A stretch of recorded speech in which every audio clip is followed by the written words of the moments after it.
I'm calling this Courtney Brown and Dick Allgire, the ultimate conversation.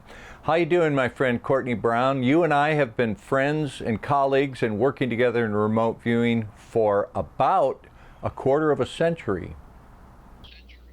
No, I think it goes back farther than that. I think 2 or 3 centuries, Dick. It's been a long time.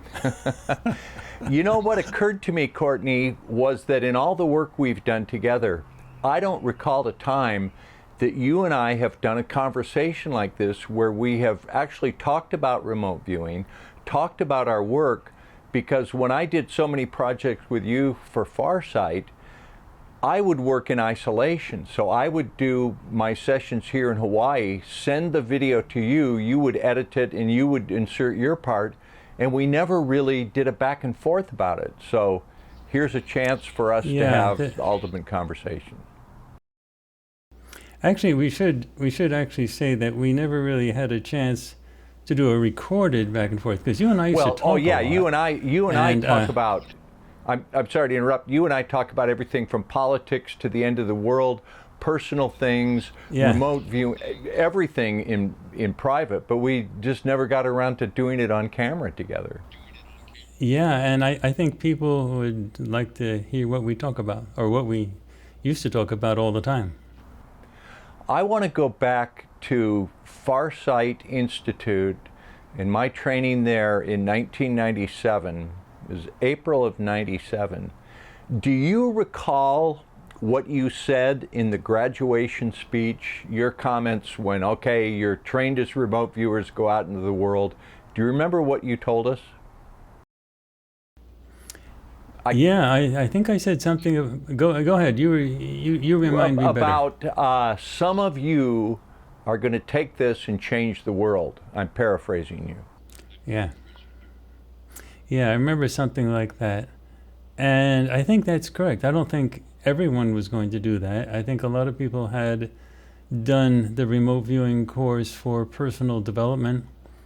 But I always knew that I never knew who, but I always knew that somebody was going to take the stuff and run with it and change the world. And I think you're a good example of one of the very, very few people that did that. I was average in the class. I didn't stand out in the class, but I remember sitting there on that, I think it was a Saturday morning after we'd had that intense week, and you said, one or more of you are going to take this and you're going to do something fabulous and change the world. And that was a seminal moment in my life, Courtney, because we had just spent this week going across time and space, and for just an instant I saw myself in the future and I thought, this is going to be a really important part of my life. And it was. Yeah, I remember very clearly, you were really deeply impressed by the entire thing, and you were committed to do something with it. And you also intermixed it with a lot of conversation at that time about stuff you loved, like guitar and things. So I knew you were taking the remote viewing experience and blending it in with other stuff in your life that you liked. So that was a good thing. And you also told me a lot about news, because you were a newscaster at that time. You were one of the faces of the news in the state of Hawaii at the time. And you were sort of, in your own mind, blending all of that together somehow. And I don't think you had a plan for how it would all blend, but you sort of had an idea that it would all blend. And in fact, that's what happened. Tell us about the formation of the Farsight Institute. Okay, we go back to 96 or 97, Cosmic Voyage came out. I heard about you on Art Bell. Before I heard you as a guest, I heard Whitley Strieber talking to Art Bell about you, saying this famous professor at a well-known university, Dr. Courtney Brown, learned remote viewing, and he remote viewed Mars, and he's got this book out, and remote viewing is true and it validates the aliens. And I remember hearing that show going, oh, that's the most fascinating thing I've ever heard. I've got to get that book. I've got to learn about that. Then I heard you on the program, and I went there and you had it at the Holiday Inn, was it? Tell us about how you set all that up. Yeah. I also, that was at the time when I was publicly, very clearly separating the stuff that I did at the university from the stuff that I did with Farsight. There were two separate tracks there, but not everybody made that distinction as clearly as I did. But I kept on emphasizing I don't do this stuff at the university. And yeah, I remember at that time clearly. I've never taken any money from Farsight personally. And so the book was doing pretty well. It was a bestseller in its day, Cosmic Voyage. And Cosmic Explorers, the sequel, sold pretty well as well. But I took every dime I had, all the money that I had, including all of the money that was coming in to Farsight as in terms of student tuitions, people who were paying to take the course. I just piled that all into growing the Institute, making it a place where people could learn. I was committed to the idea that there would be teachers, there would be instructors of remote viewing. So I wanted people to learn the procedures, but unlike a lot of other models where the person who's doing it continues to teach and then take all of the money, I wanted to take all the money and invest it in teachers. So I didn't take it for myself. And so there were teachers. You actually saw that. It was at the Holiday Inn, and we rented large rooms for the instruction, and we purchased dividers to separate people's tables so that they wouldn't see each other. And it was a big deal. We had multiple people helping with instruction. And it was the beginning of starting to spread things out. Farsight's changed a lot since then. Yeah. We now have a for-profit that's essentially a remote viewing movie business, and that funds everything right now. So, but back in those days where we were teaching and people were coming to take courses, people were paying tuitions, and again, I never took any of the money myself, but that's what we did. We taught, and you were probably the single most important result of that entire early time, other than the fact that I grew a lot from it. I mean, I learned a lot during that time period. Well, I remember those days. It was an intense week, and you had those dividers up, and we'd have a lecture, and you'd give us a target. And we would all be with the padding on either side, scribble, scribble, scribble, write, do the protocols, and then we'd all get together and you had that long table spread out, and we'd all spread out everyone's session and go down the table and look at it. Oh wow, look at this, and then the next one. That was fun times. Jump ahead to, was it about 2010 that Daz and I began doing projects for you, and you were one of the first ones to say, hey, let's pay the remote viewers. You guys can get paid some money for doing projects. And Daz and I much appreciated that. You'd give us a target. And for those who don't know how that worked, I'm here in Hawaii, and Daz is over in Somerset in the UK. And Courtney would email us and say, we're ready to do a project. Are you guys ready? Yep. And he'd say, all right, this is project 15A, go. And that was all we were told. It's like, work 15A. So from that point on, there was no discussion about that, no communication with Daz. For me, Courtney, it was a rather lonely feeling because you'd give me work 15A, and I had no communication. I was all on my own, and I knew that you were going to make a DVD out of this, like a feature-length video. So the pressure was on, like, oh man, I hope and I have no idea. I'm just getting data that is seemingly to me unrelated, and I'm unsure of it. I send it in to you, and you go, that looks okay. Why don't you take it to whiteboard? And like, oh, okay, whatever. But thank you for paying us for that. It kept us going for a number of years, and it was the first model where you made quality remote viewing product and paid the viewers. It was a first. That was a learning experience for all of us, especially me, because again, I didn't take any money for myself. I never used any money from the sale of the videos to buy groceries or pay rent or anything like that. So what I did was we would have these videos that we'd make, and then we'd sell them as standalone videos that we'd sell on Vimeo. And people used to buy them. And for 2 months, 3 months at the most, after the release of a video, a bunch of people would buy them, and I'd take all of the money and give it to you and Daz. And I also used some of it for paying some expenses that needed to be paid to make the videos, Vimeo fees and things like that. But there was always, and sometimes software, I had to use software. And back in those days, I was using Sony Vegas. Sony doesn't even do Vegas anymore.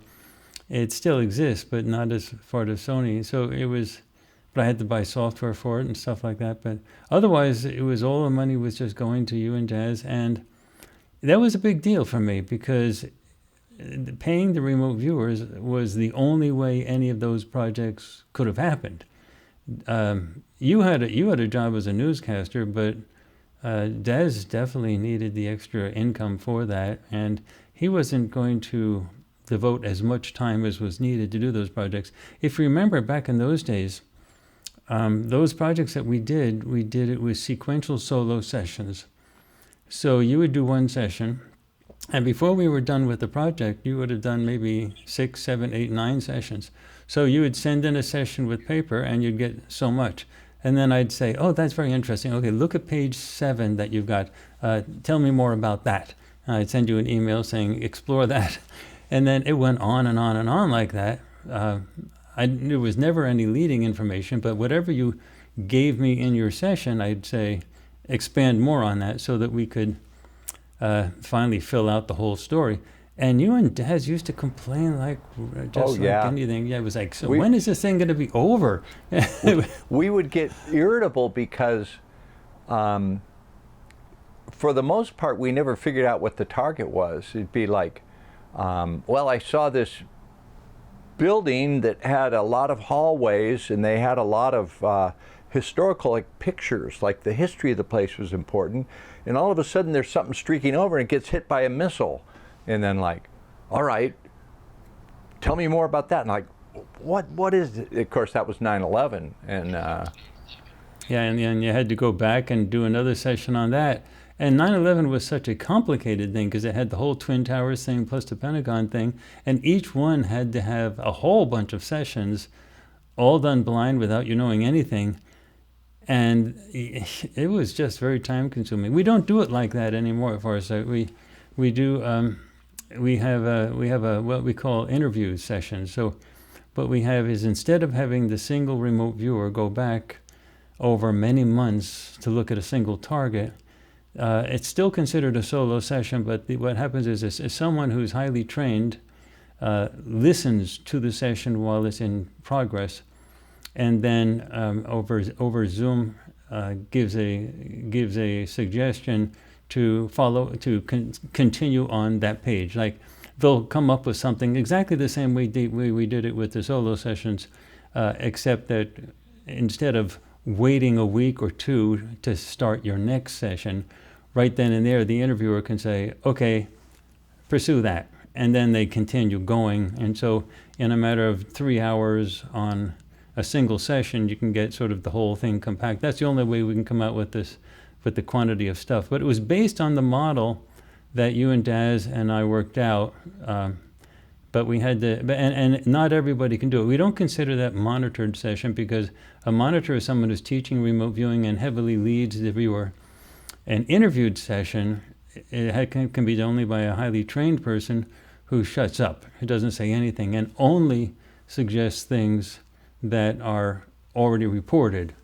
And normally we keep the audio off until we say, and they have to report something, they have to actually say something. And we also don't use paper anymore. We use iPads. I suppose you guys are similar. Maybe you guys still use paper. But I remember that you guys used to. But that process that we do now, the interviewed style, was based on the stuff that you and Daz did, which was you get so much, and then you tell the viewer to continue with that element on that page to have more. But that used to, without using the interviewed style, that took you months. I remember the 9/11 thing. What did that take? Was it like 3 months to complete that thing? Yeah, it was and you guys a few months. One notable one I remember was Iapetus, and I was saying, this is a barren rock. Courtney, this is the most boring target you've ever given us. I just see a barren rock. And you said, well, keep looking. And so I'd do more. And then pretty soon I realized there's something in the face of a cliff, and there's this complex. So then I saw that, and then at one point I went into ERV, and Courtney, I saw Saturn from Iapetus. It filled the sky. It was the most, this was full experiential visual for me. Eyes closed and the vision came of Saturn. I remember. From Iapetus, and I realized, my God, they're using this as like a resort where people come to see this view. It's the most stunning view, and that turned out to be from one of the seemingly most boring sessions I ever did for you to one of the most interesting. Yeah, that was done again with multiple sessions, because you said barren rock, and I said keep going. So it took you yet another session to do it. Sort of to add a little bit more to the style that we've developed now with the interviewed stuff. We shut the video off so that the person doing the session cannot see the interviewer, and we shut the audio off so the person doing the session can't hear anything from the. So they're doing the session solo, except that at the end of when they run out of steam and they just don't know what else to do, like when you do your barren rock thing, then we'd click the audio back on, only the audio, and say, pursue that, and click off the audio again. But that whole stuff that we do now is all based on what you and Daz did, and that Iapetus target was really, really, really interesting, because Dick, we had a really good photograph of that facility on Iapetus, and I knew that you guys just needed to look at it longer, and you'll eventually see it. You did. Daz had the same experience, by the way. Daz had the same experience. He was really upset with me at first because I sent him to a target that had barren rock. He had the same experience. Your presentation style now is so amazing. I assume you designed that. How difficult is the lighting when you have the viewer writing? And do you have to reverse that image? What's the technology, without giving away your secrets, where they're writing on a board and it's... Yeah, we don't have secrets, so you can ask me anything. No, we invested $6,000 in a piece of optical glass, and it's called a light board. And again, I've still never taken any money from Farsight, so the money that we were getting, we were just reinvesting. And that light board, we didn't like the whiteboard, and the reason is I knew that we had to change the planet with this, just the same way you knew you were going to change the planet. And writing on a whiteboard for us was just not going to do it. It just wasn't entertaining enough. It wasn't sci-fi enough. It wasn't cool enough. So one of our audience actually put a note in our forums and said, on our YouTube discussion area, and said, why don't you use a light board? And I read the comment and I said, what? What's that? And it turned out there were 2 companies making light boards. And one of them was a professor of physics, and that was just his thing that he sort of designed. He invented one that was really great. And what that is normally when you take a piece of glass and you look at it sideways, like on the edge, it's green. Now the green color is because there's iron in the glass. And to get the green color out, you have to have all the iron removed. So that's how you can make optical glass. So we have a 6 foot by 6 foot, no, it's a 4 foot by 6 foot piece of optical glass that's on a stand on top of a table. And it has lights that shine towards the viewer when the viewer is in front of it to light up the viewer. But it also has lights around the entire edge that shine into the glass. And that light cannot escape from the glass unless a marker marks on the glass. And we have a black background behind it. So we turn off all the lights in the studio, and the person has the light on themselves and nothing in the background, no light on the background. So when they're writing on the light board, the light that's trapped inside the glass can escape. And so it looks like they're writing on air. Now, when we edit the video, I then flip it horizontally so people can read it, because when we record it, it's backwards, of course. But when we do a live stream, I have another device that flips the video live, and so that when they're doing a live stream and they're writing, it looks flipped because it's just another piece of tech. It goes in between everything else, but we don't do that when we're recording like a light board session. Well, it looks really cool. It's great. So, Courtney, you've always told me for many, many years that two things needed to happen. One, UFO disclosure needs to be acknowledged, and two, remote viewing needs to be acknowledged, and then the world will be changed. And you've always felt that that's what we're doing. That's what Farsight's doing. That's what we're doing at Future Forecasting, is laying down this record. Where do you think we are in disclosure? Obviously we're in a kind of a controlled release. Do you think there's going to be what they call catastrophic disclosure, where all at once it's all admitted? What do you think's happening with UFO reality on disclosure? Okay, there's two things that I have to mention.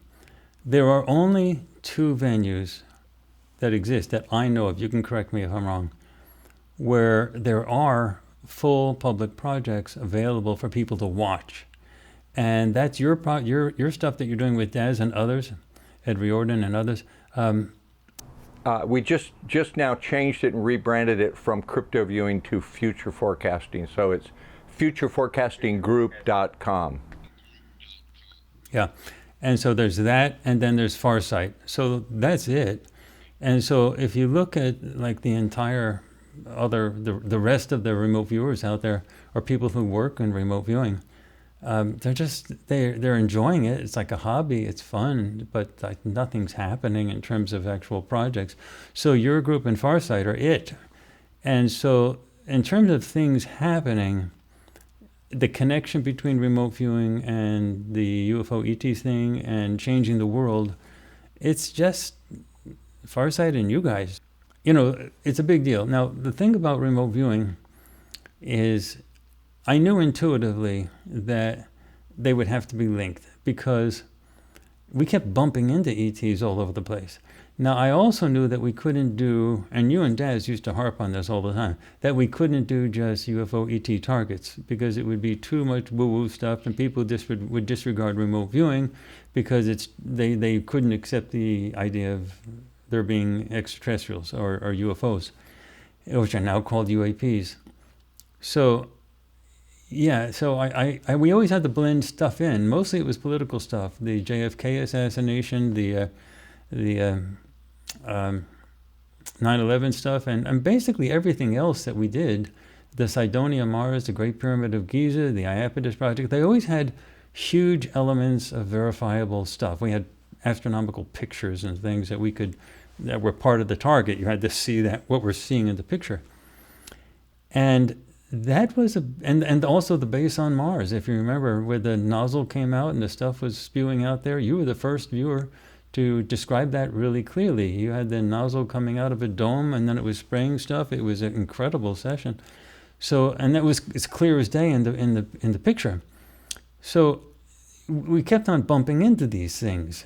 And so it became evident that you can't really promote remote viewing without talking about the extraterrestrial content.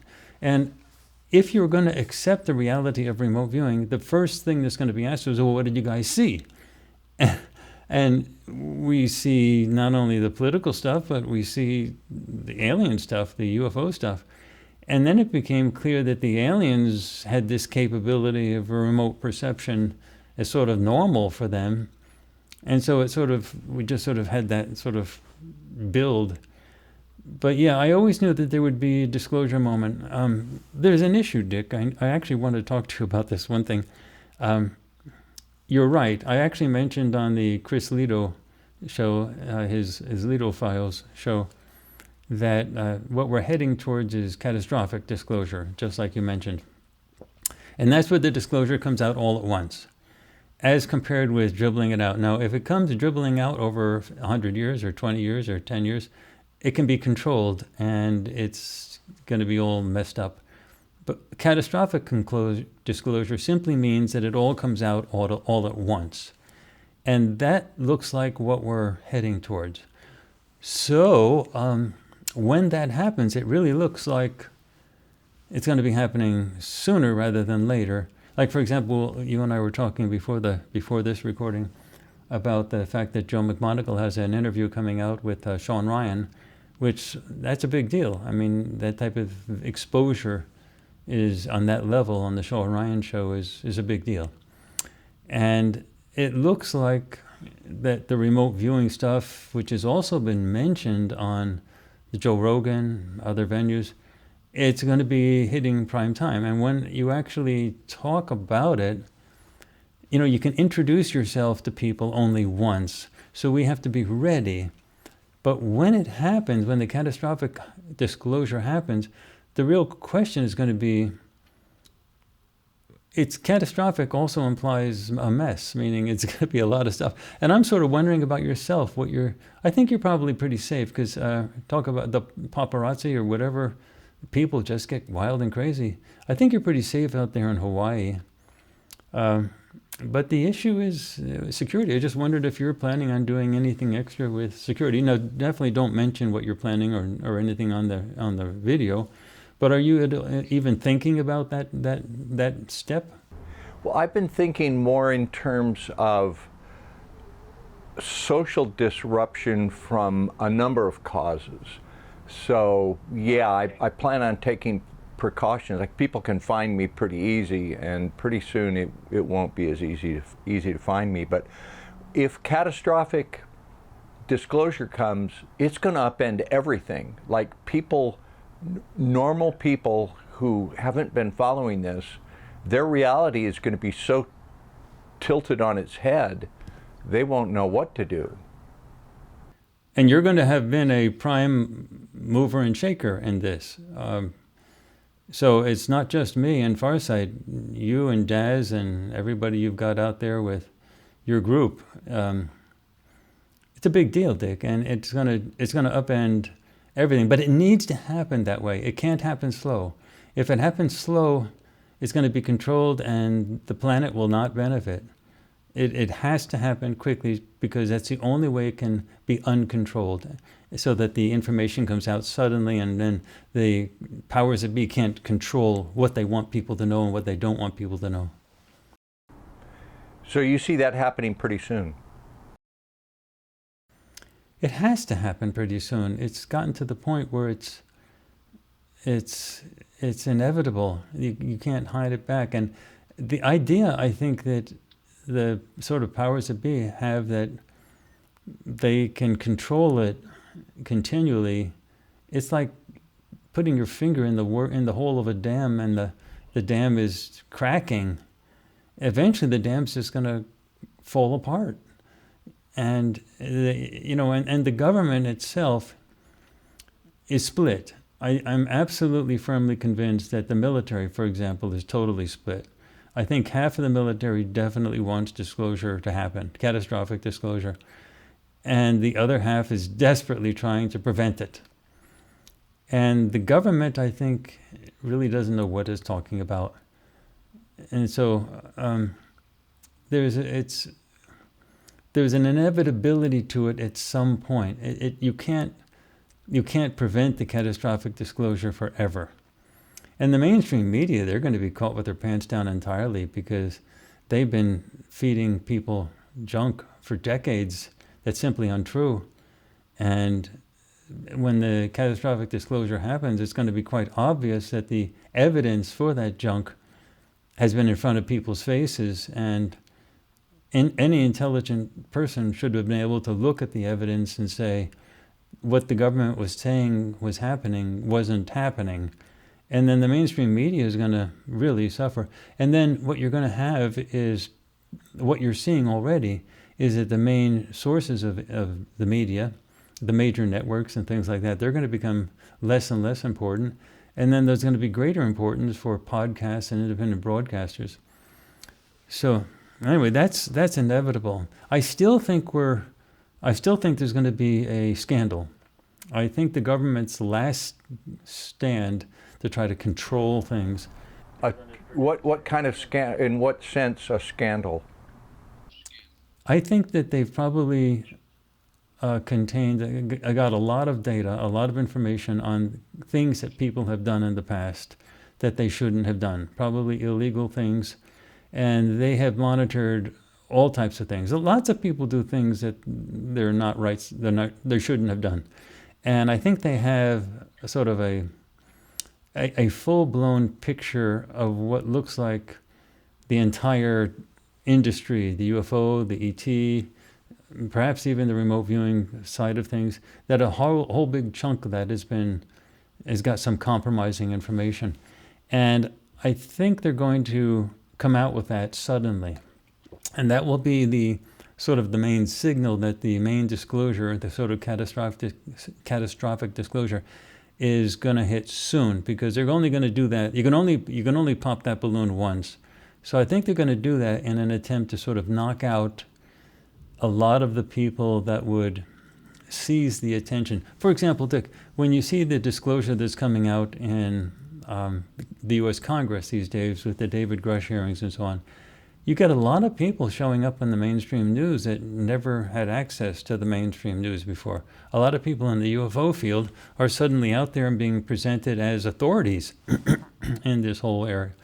And they were never addressed as authorities before that. Well, if catastrophic disclosure happens and those people are still doing their thing, they will become the authorities.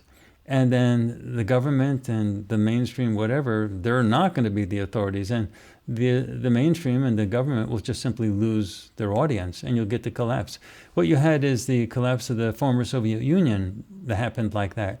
There was no revolution that occurred. There was no people in the streets. There was no military intervention. The Soviet Union just became irrelevant, and people walked away. So I think the last thing the government's going to try to do is to prevent that from happening. So I think a big scandal is in the works, meaning all the pieces are probably set and there, and they're waiting for it to happen. But they're not going to do it until they need to do it. And that's going to be an attempt to sort of control the alternate sources of information that are coming out to a limited few. That's what I think is going to happen. Do you think the powers that be are ever going to admit the true potential of remote viewing, because they've always downplayed what we do? Do you think that will be forced on them by, okay, the truth of UFO aliens comes out, and then they go back and look at all the data we've been putting out for all these years, and we'll be able to verify that. There will be researchers looking into things on the moon, civilization on Mars, Cydonia, Roswell, Phoenix Lights, all these things we've done. You're expecting we'll get some good validation on that, and that will validate remote viewing. Yeah, I think that's inevitable. That's going to happen, because the facts are the facts, and once people go out and investigate the facts, the remote viewing will be verified. So the complaint that was made early on was that some of the stuff that we got was unverifiable. But always with all projects that you and I have been involved with from the very beginning, there was always a huge verifiable component, like the Great Pyramid of Giza. you've got the Great Pyramid of Giza. I mean, it's staring right in your face. I mean, it's big. It's a huge pyramid, and they have other pyramids right next door. So when you and Daz had to describe the construction of the Great Pyramid of Giza, you had to describe a desert environment with these huge periods in a nice formation. So it was that's the verifiable stuff. And then the new stuff was added, which is how the pyramids were actually being constructed. But the verifiable components were absolutely, perfect and huge. And so what's going to happen is that people will eventually realize that the stuff that we've been doing is not unverifiable. It always had something huge that's verifiable, and then it had the new stuff, and then the new stuff can become verified as authorities, investigate further. So, like, even if you look at the Great Pyramid of Giza, they can't move those blocks now, today. Some of those are 80-ton blocks, and some other large archaeological sites, the blocks are even bigger, a lot bigger. And there's no way people know how to move those things now. And the way they were cut, and you described in your session exactly the way they were cut. They were cut perfectly. You can't even stick a human hair between those blocks when they're set in place. You can't do that with camels and people running around in loincloths. You just can't do it. They can't even do it now with modern machinery. So, the theories that the mainstream comes up with in order to say that this is how it was done, it's just laughable. And so when the remote viewing stuff is finally acknowledged, then it's going to be that catastrophic sort of awakening, like, okay. See, it's because they refuse to acknowledge that ETs could exist or that UFOs exist that they cannot get to the conclusion of how the Great Pyramids of Giza were actually constructed, that had to use ET tech. And because they don't accept that ETs are even possible, then they can say, well, then we're just doing crazy stuff, when in fact their theories are the crazy stuff. So that's going to lead to a huge industry of verification of remote viewing stuff. And people are going to see that the remote viewing stuff was a heck of a lot more accurate than a bunch of archaeologists or historians running around and sort of trying to come up with crazy stories to justify impossible acts. Mainstream archaeology is a complete joke. I mean, they ignore most of the real evidence. Well, they make a lot of effort to avoid the obvious. And I mean, I was, my son was out in an archaeological dig with some mainstream, in a mainstream setting. And I won't mention the place or the setting, but he talked to the graduate students that were there, and he raised the issue of, what do you think about these things? Like Michael Cremo wrote a whole book on forbidden archaeology, and he said, well, what do you think about that, that stuff? And the graduate students uniformly, absolutely every one of them, and they were graduate students in huge universities, big universities, they said, oh, we can't talk about that. We can't even whisper anything about that. Otherwise we'll be kicked out of the program. We won't be able to get a job. Our careers will be ruined. So that we just have to stick to what they allow us to talk about. And it was not like hidden that they had limits to what they were able to think about or talk about. It was very open. They understood that there were limits. And so, it's all going to collapse one day. And when it does collapse, it'll have to be sudden. Dick, once you start the process of disclosure, how can you slow it down? It's like when a dam breaks and the water sort of floods out. How can you slow down the water? Once it's broken and it's rushing down the valley, it's over. You just have to wait till the water goes down the valley. Speaking of these young kids, here's my view, Courtney, is that we had Generation X, we had the Millennials, and we had Gen Z. And Gen Z, you've run out of alphabet. That's the last generation of the present civilization.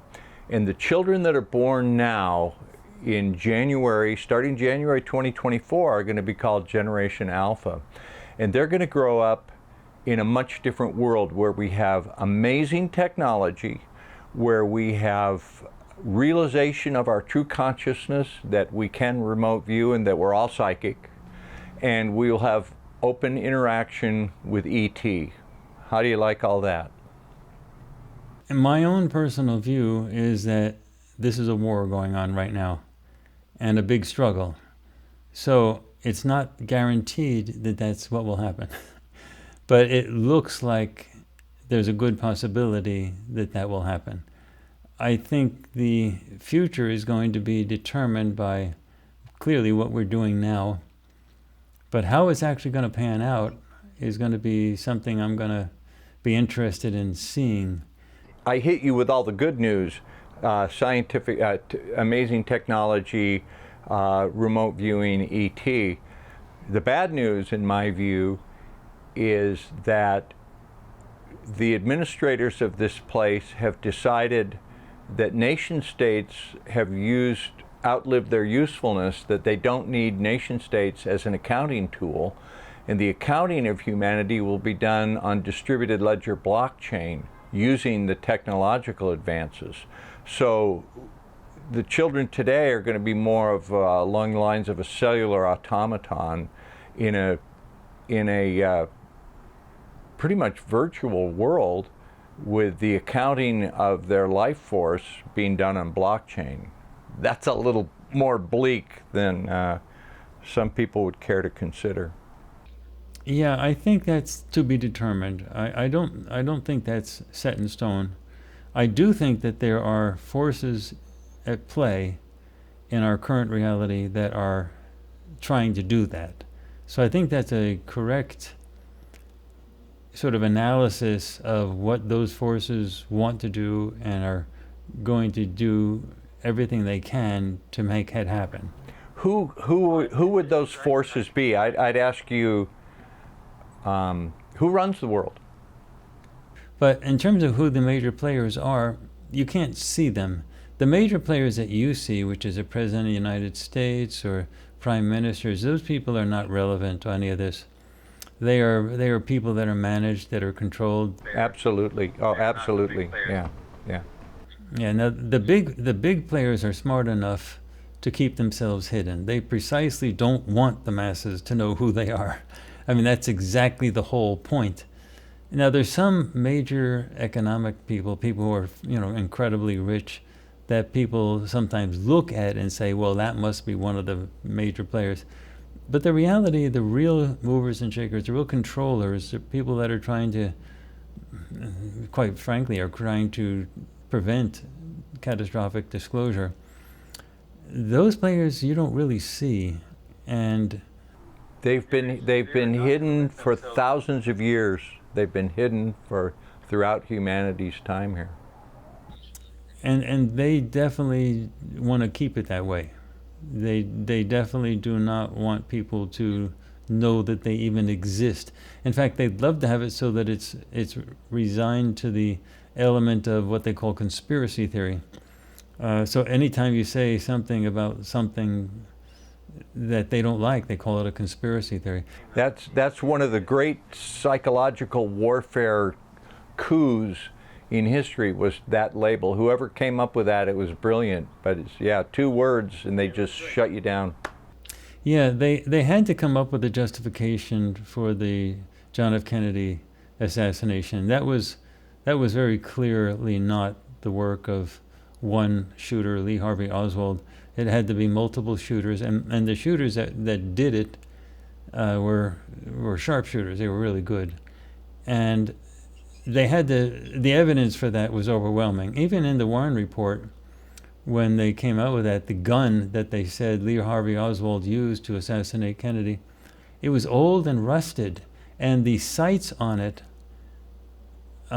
could not be fixed. The sights on it, and the forensic people of the U.S. government tried to fix the sights with shims in order to get them to line up, and they couldn't do it. It was that badly broken. And you can't shoot the president from that far away with a gun that was like that. And in addition, anybody who did shoot the president had to have been an expert marksman. And if there's one thing you know about gun owners, is they take care of their guns. They clean their guns, they polish their guns, they're always in perfect working order. And it's impossible for sharpshooters to have done what they did and to be using a rusted gun that didn't have sights that were lined up. Especially a Marine. Marines are taught. Marines get big trouble if they don't keep their weapons in ship shape. Anyone who's a sharpshooter, it's a requirement. They have to do it correct. Now the thing is, they had to come up with a way to turn the media away from that entire thing. So that conspiracy theory, those two words, was just perfect. They get everybody to say, if you look at the evidence here, we're going to call you a conspiracy theory person, a conspiracy theorist, and everyone's going to laugh at you. The power of potential ridicule is so powerful. They got the entire media, and they even had academics. They had a few academics I used to watch on the television news that were just sort of amazing to me.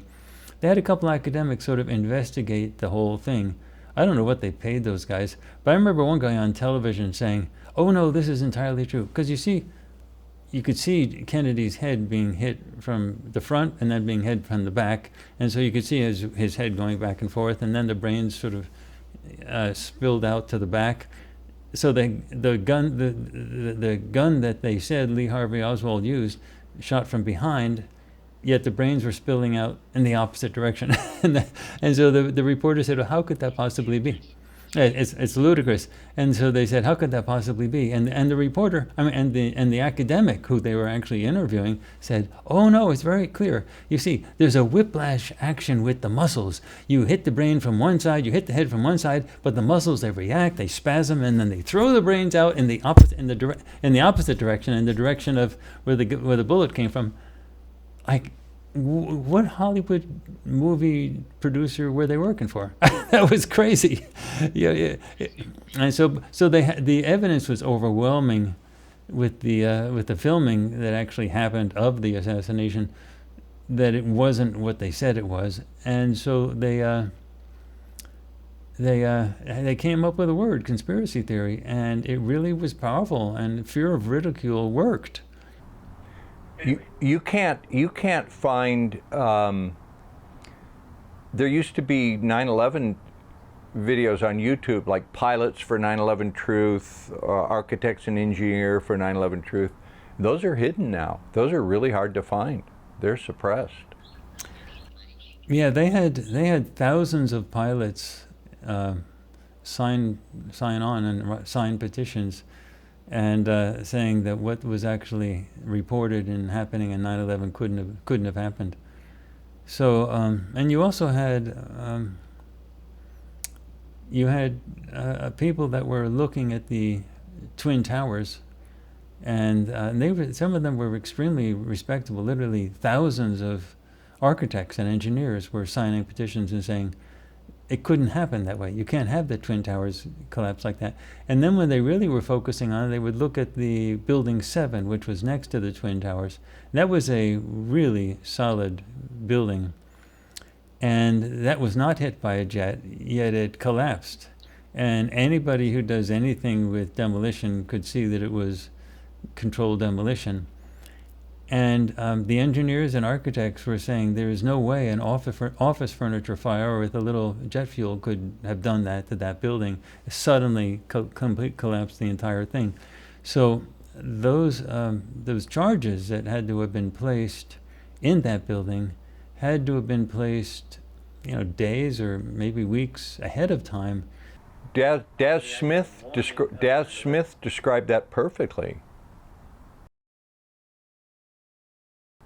And there were people that worked in the building that testified. They've been saying, yeah, they were doing a retrofit, or the floor below us, they closed the whole floor, and then we could hear workmen drilling and putting things in. The amount of deception, the amount of lying, the amount of manipulation that has been throughout modern history is to control the populace has been absolutely mind-boggling. But ultimately, we're just going back to the facts. We're just going back to look at what actually happens, and so when we get catastrophic disclosure, then people will look at the remote viewing evidence, and then they will follow the breadcrumbs and get the rest. It's the biggest trouble with the 9/11 is for the authorities to depend on the media and the public to say, no, they couldn't have done that. They could not have done that. That's what they're depending on. They're depending on people to say, no, they can't have done that. Because as long as they can get people to say, no, they can't have done that, then you're giving permission for them to do exactly that. What they got out of the 9/11 thing was 2 wars. Well, they got more than that, more than just wars, Courtney. What they got was people accepting a surveillance state, people accepting having to show their papers, to show their identity, and the people that run the world, they're thinking decades in advance. So they had 9/11 to look at where we're going today with a digital ID, and people accepting the level of surveillance and requirements for identification. I personally don't mind that because I think that's inevitable. It's going to happen anyway. But that's the event that they use to jumpstart that, to get it to happen. It's inevitable that people's lives are going to be watched because it's inevitable that things will be digital. And the more things are digital, the more people are going to be looked at, the more people are going to be watched. The only way you're going to be able to truly protect yourself from that is to be like an African guy that I heard of. I read about him in the newspaper in Africa, where he climbed up a tree and with a bunch of rocks, and he just threw rocks at anyone who came by. So that's about what you need to do. Yeah. I was someone who didn't like the move away from cash. Like, I'll never give up cash. I'll never present my ID. I'll never use my thumbprint to get into the fitness center.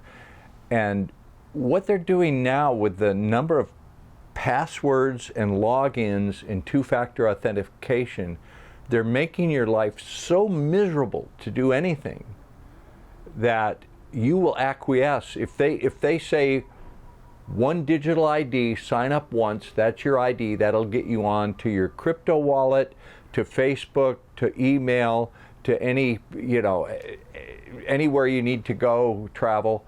People will accept that in a heartbeat. Go, sure, scan my face. Well, people have already scanned their faces. People are already in the system. So it's step by step by step, a slice at a time. I personally think that anonymity is over. So how it's used is different from whether anonymity actually does cease to exist. And remember, from my perspective, I'm not talking about telling people how to govern themselves. I'm not talking about having a certain form of government or in any way, shape, or form. The only thing we've been saying from the very beginning is tell people the truth. And then let the cards fall the way they fall. Just let everything happen. Just tell people the truth.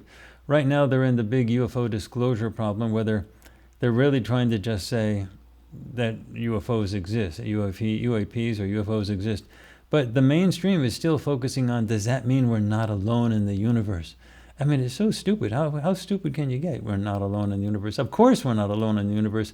The real question is, what have the ETs have been doing all of these thousands of years? And no one's asking that question. Well, the bigger question is, did they alter our DNA and create us? And why? Well, that's a good question. That's a very good question, because there's been punctuated change in the human species at certain time periods. So the mainstream idea is that we popped out of apes 100,000 years ago or so, and then here we are, and like, that's impossible. So it seems clear that new strains of human beings have been introduced to this planet, because evolution happens. I mean, Darwin's correct. There is such a thing as evolution, but it takes millions and hundreds of millions of years for any significant change to occur. It doesn't happen in 100,000 years. So you can't just say Cro-Magnons beat the Neanderthals. What you really had is new strains of humanity being introduced, and that had different capabilities. And once you accept that there has been this punctuated change, you say, well, then who's doing it? And then the punctuated change becomes a question of, well, what did they have in mind? What did they want to do? And I think one of the things that people are going to eventually discover is that there's been a lot written into the DNA. It's not just it's not just natural selection. There's been a lot. And I think one of the problems we're having with disclosure is that I think part of the stuff that's been written into the DNA is a resistance to certain ideas.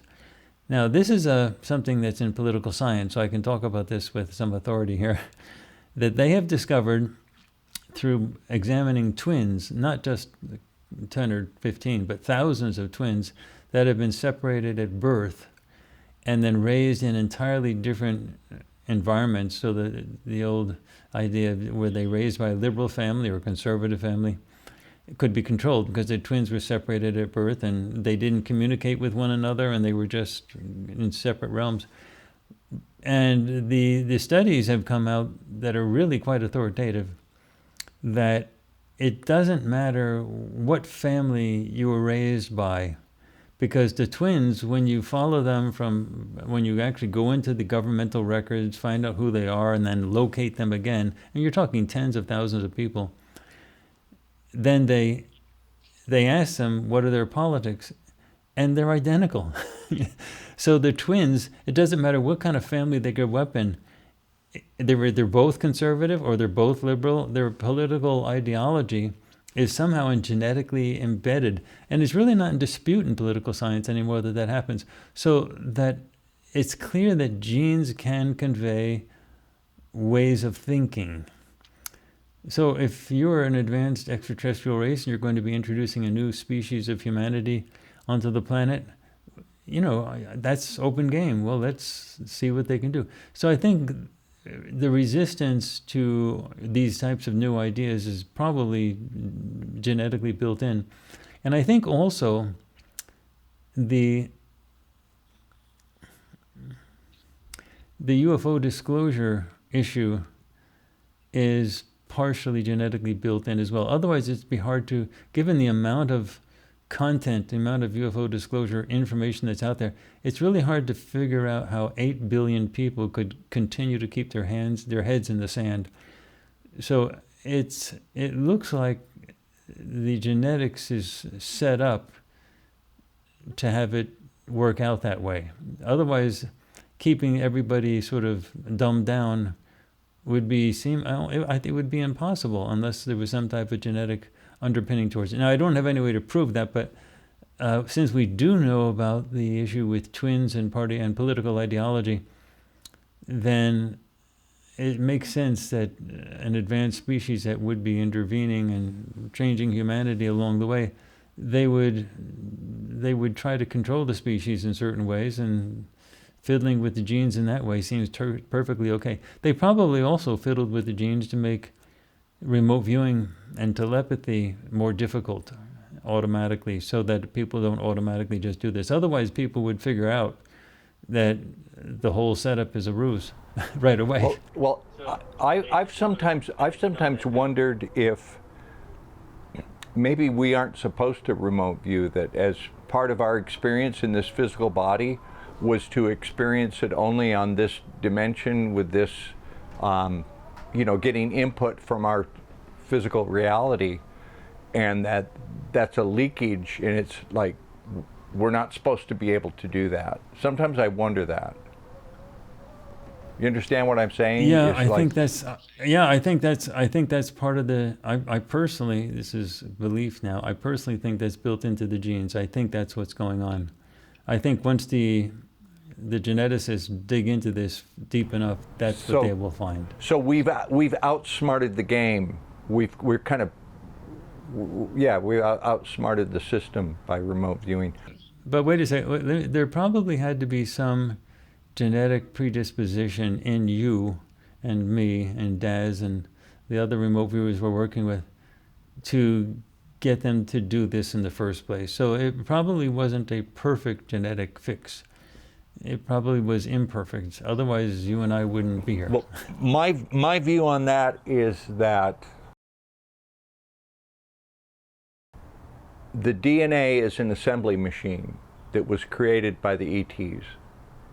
So DNA is this machine that takes the elements from the earth and can create a earth suit, a body suit, a meat suit for our souls to come in and have this experience. And that some of our souls come here with a mission, with a plan, with things that they need to do. That's going to be a little bit of a difference of opinion for us, you and I here, because at Farsight we've gone into this a lot, and we've come to the conclusion that this is a prison, and that the souls don't escape. We don't even call them souls anymore, we call them isbis, someone who is for the purpose of being. And since it is possible to remote view across time and space anywhere, anytime, any space, obviously our ISB parts exist across time and space. So it's impossible to kill an ISB because we exist everywhere. Otherwise, we wouldn't be able to see all those things in remote viewing. So the ISBs can't be killed, but they can be controlled, they can be enslaved, they can be manipulated. And everything that we have looked at, and we have a huge number of projects that seem to be pointing in the exact same direction, especially where we've explicitly looked at this exact question, is that people don't come here voluntarily. They're thrown in here, this is a prison, and they can't get out. Death used to be a form of transportation, but that's not the way it is here at this spot. So that's where, but you and I are going to differ on that, but that's okay. Well, we're not that different. My view is that, my understanding is that we're not gods. We didn't create this. We didn't create the body. We didn't create our soul. We didn't put our soul here. Some higher power did that. Somebody with more intelligence and more technology than we have. So I don't call it a prison, but I don't agree with people who say, "Oh, I'm this spiritual being. I chose to be here, and I have the powers of a god." Well, this will be controversial. We're always controversial, Dick. Go ahead. I think there are human beings on this earth that are just like place markers. They're just here as props. People that don't really have a purpose, that aren't really furthering the experience for those that have a real mission. Now, on the other hand, I heard of one lady had a near-death experience, and during her near-death experience, Spirit was explaining what happened, and said, "Look, every human has value," and she said, "Look at that beggar, that drunk that's laying in the gutter. I mean, what's their value?"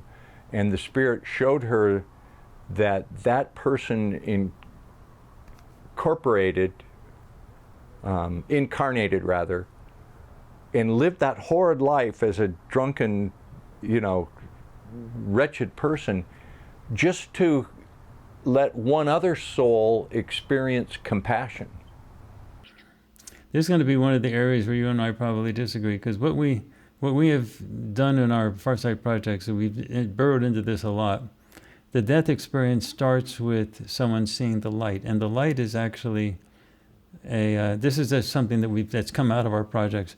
The light is actually a very strong wave that pulls the ISB in. And then once they get in, it's like a trap. The more they struggle against it, the more it gets sticky and they can't get out. And then they're zapped with an extremely high voltage something or other that rattles them.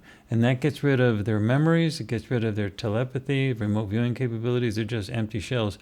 And then an AI comes in.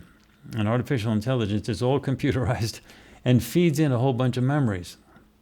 And then the AI inevitably says, "Oh, and by the way, we've discussed your case with the Council of Elders. You see the Council of Elders over there? And we think that those few things you need to work on in your personality, like the arguments you used to have with your mother and your son and your daughter is having this problem. We think you should go back and work on a few of these things. Now, with no memories or anything, the person inevitably says, "You're right, I need to do that, let me go back." And so it's a way to sort of recycle people back in. So the story that you just came up with is a perfect example of a type of story that could be told to someone that they're here to learn lessons. But the reality is, you exist throughout time and space. That means you've existed. Nobody exists on the planet Earth that hasn't been around for like millions and millions and millions and millions of years. So you don't need to be born back in this place to learn a new lesson. I mean, that whole idea of coming back here to learn a new lesson, that's all prison control propaganda that comes out of these AIs. And then people get born back here and they get recycled and no one gets out. So that's what we have concluded. So what are you going to do to break that? Are you going to not go to the light when you pass on? Yeah, you can't go to the light when you get out. You got to get out. And we've been investigating this a lot. John Lear brought that up. The UFO investigator that passed away not too long ago. He said it's a don't go to the light. It's a trap. Yeah, the light is a trap. It's the thing that sucks you in. But it's actually a lot more complicated. We have a lot of projects that sort of have focused on this. We have one project called the death traps. That's what we call that whole thing of the light and the electrocution and the whole thing. But this place is being operated as a prison, and it's an extremely valuable resource to a group of extraterrestrials that need all of these ISBs, all of these people in the future. Just imagine, you can't do anything in the galaxy without an ISB animating it. So if you're to expand in the galaxy and have wartime expansion, you need a bunch of ISBs, millions and billions of them. And this is like an incredible resource. So you have to control them in order to manipulate them to do what they want. And in the future, they're going to need them for everything, for tradespeople, for military resources, mercenaries, prostitutes that are used to service those military people. It's just they're going to need a whole thing, and they're going to have to all march together with sort of a fascist orientation, a totalitarian orientation towards expansion of their system. And the Earth prison system that contains all these people is extremely valuable as a resource, and that's why they're fighting to keep it. That's what we have concluded at Farsight, and that you and I and Daz and the others that we work with were anomalies, and we run the risk of collapsing the entire system, because the system is a psychological prison. It's not a system it's not a prison based on bars, cement and bars and big buildings. It's a psychological prison. So once you get catastrophic disclosure, literally the entire prison falls apart. And that's why there is such a fierce fight to prevent disclosure, because the whole house of cards will collapse. And it's more than just the current Earth governments that are going to have to answer for what's been going on, and the current media is going to have to answer for what's going on. Literally, the controllers, the extraterrestrial controllers that run this place as a prison, they're going to lose control. Everything comes apart. And that's the only way to help humanity. The prison authorities have to be kicked out. That's the only way humans can get out of this place. And that's really that's the evolution of Farsight since the days when you and Daz were working here. What the ladies that you're training that are working with you, they started out with a trajectory that probably didn't include achieving cosmic consciousness.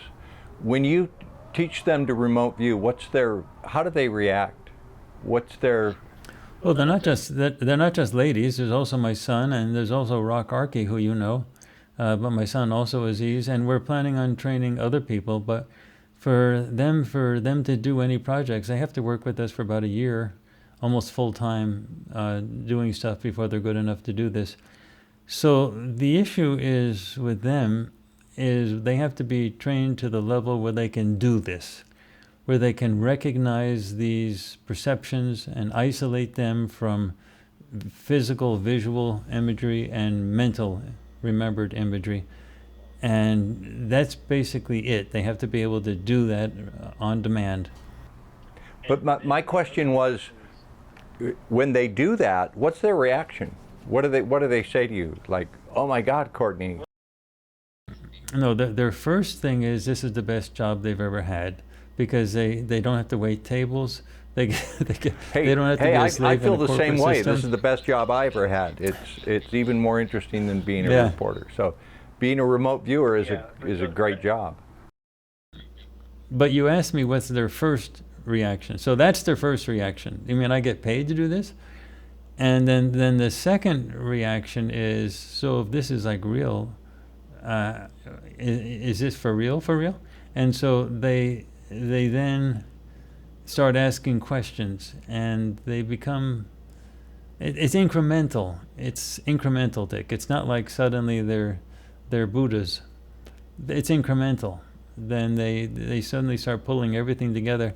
And then when people see them, that's very interesting. When people see them, they ask them questions, and they don't even recognize, they don't even know that they're celebrities. They don't even know that when they get to a conference, everyone wants to talk to them. They don't know how well known they are, because they're in a Farsight bubble. They do their work solo in their houses. They don't even come to a single studio to do it and talk to each other. They do their work by themselves in their houses, and they're solo.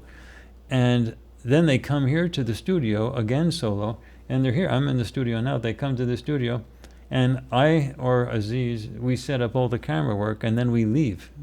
So we're not here when they actually do their recording. So we have to train them to use the light board and to to do absolutely everything. And then they call us when they're done. Then we come in and we turn off the cameras and we take everything. So, then inevitably the questions start being raised. And we have meetings together where we talk about these things. I want to say one other thing, Dick. We also have gotten to the point where by themselves they have started to have meetings. And they have meetings or monthly meetings where they gather together, where they realize that remote viewing is just the tip of the iceberg. They're interested in all types of mental stuff now. So this has never been exposed to the public before. This will be new for everybody. But they have monthly meetings where they work on lottery experiments, lots of lottery experiments, and they're good with the lottery experiments. They have been focusing on what they call here in Georgia, they call it the cash pop or something like that, where it's one number. You have to predict one number, and they're good. They have earned a lot more money than they've spent on tickets, so they're not like running out of money to do this. So cash pop is easier because it has like one number they're trying to get. But they're also working on stuff to perceive people that you can't see, like invisible people, ghosts and things like that. They're working on that. They're also working on movement, so sort of telekinesis. Moving things, you might call them. They sometimes call them Jedi powers or Goku powers or various names they call them. But they did this on their own, Dick. They didn't do that because I organized it. There's that moment for all remote viewers, the first time, where you unambiguously describe a target and you get the feedback, and there's that oh my God moment, and that opens you up for so much more. I mean, the possibilities become limitless. Yeah, and they do that themselves. So that answers your question. When did they start? They got to the point where they weren't just asking me for answers. They were making their own meetings and assembling. And the meetings aren't just like gatherings where they just talk openly. They have an actual structure for the meeting. They have a set number of things they're going to be doing, and a whole bunch of stuff they do. They go one thing after the next, like a class. And then they all try things, and they all contribute, and it's fascinating stuff. You might consider it like a Jedi school where but they're going beyond remote viewing. And that was done by them. So that's the answer to your question. They have taken it. They are currently taking it to the next level. I got to ask you one question that it'll sound impertinent, but I'm not being disrespectful. But I've got to ask you. It's this. Great. Yeah, please. Do you honestly believe you're talking telepathically to an invisible alien? Oh yeah, we did a whole project on that, called The Reality of Harvey. And we did a whole project where we sent all of our remote viewers, totally blind, the same as all of our other projects, to look at one of those meetings.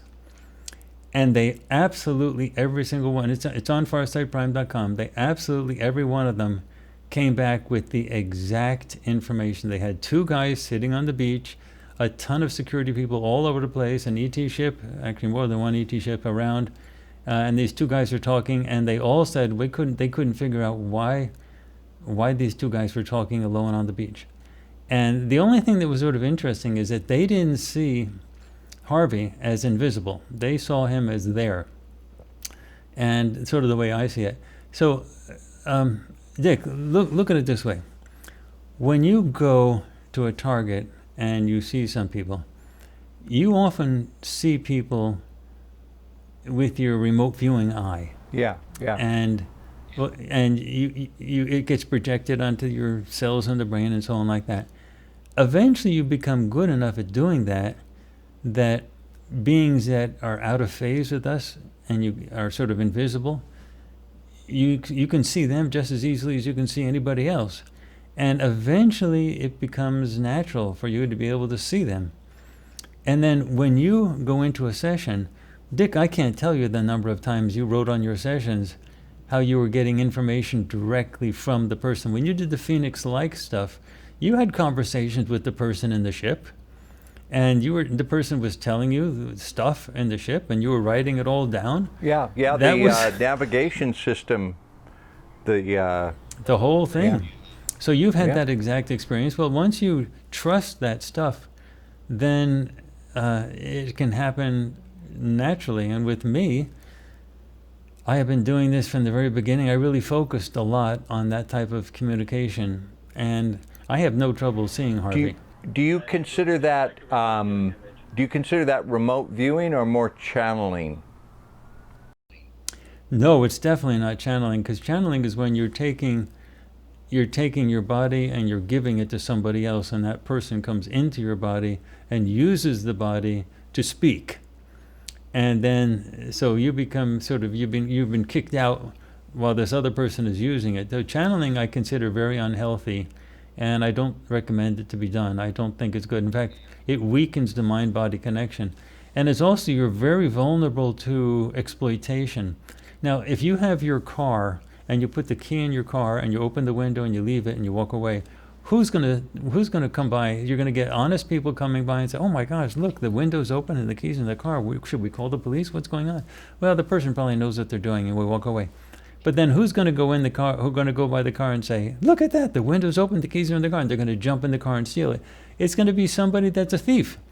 So if you're opening your mind and saying you can take the body and do whatever you want with it, who's gonna do that? It's gonna be a bad person. And so you get really very deceptive people coming into your mind that are presenting themselves as the good guys, when in reality they're using the channel to spew all types of very exploitive information. They're doing that because they want to get a result, and they're using that to be able to give the audience a way that sort of spins information in a way that they want. So no, the conversations with Harvey are the same as the conversations that you and I are having right now. I consider them normal conversations, just telepathically mediated. Now, if you look at the stuff that came out with the Roswell stuff, basically everybody who knows anything about the Roswell stuff says the same thing, that the aliens that were captured, they didn't use English to talk to the humans. They used telepathy, and the military people had to find people who were specially capable of sort of sensing and doing that communication to work as translators. So the ET stuff is very clearly sort of psychically embedded with that type of communication. And then in addition, they don't use physical words to tell the people, okay, we're going to turn the ship to the right, so head off to the right there. Those are things that have to be mediated telepathically.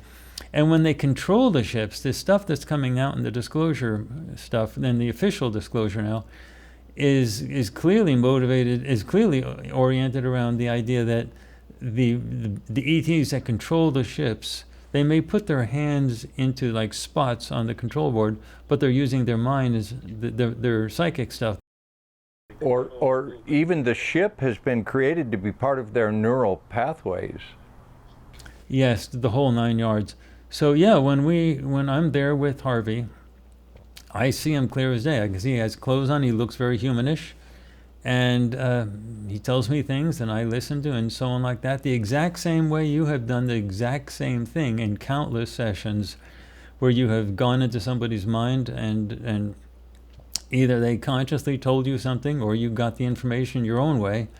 That was mental to mental mind, information transfer, and that's the same as remote viewing in the sense that you're using your mind to transfer information. So what's the difference between using your mind to transfer visual information and using your mind to transfer thoughts?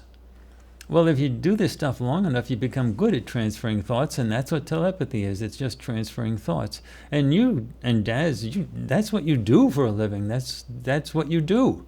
So yeah, it's very easy for me to say Harvey's real. But we had to have that project, The Reality of Harvey, so that people could see that it was real. Then you had 4 remote viewers go in and describe under totally blind conditions.